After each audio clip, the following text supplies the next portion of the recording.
આપના ધારાસભ્ય સહિત 20 શખ્સ સામે ડેડિયાપાડામાં નોંધાઈ રાયોટિંગની ફરિયાદ। હોટલમાં જમવાના પૈસા મુદ્દે મારામારી અને ધમકી આપી હોવાનો આરોપ।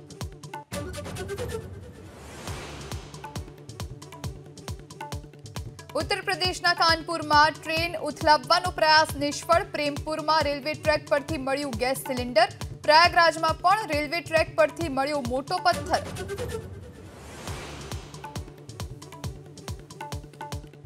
नर्मदा डेमनी जल सपाटीमां सामान्य वधारो। 95,000 क्यूसेक पाणीनी आवक सामे नदीमां छोड़ायुं 64,000 क्यूसेक पाणी। महत्तम सपाटीथी 87 सेंटीमीटर दूर डेमनी जल सपाटी।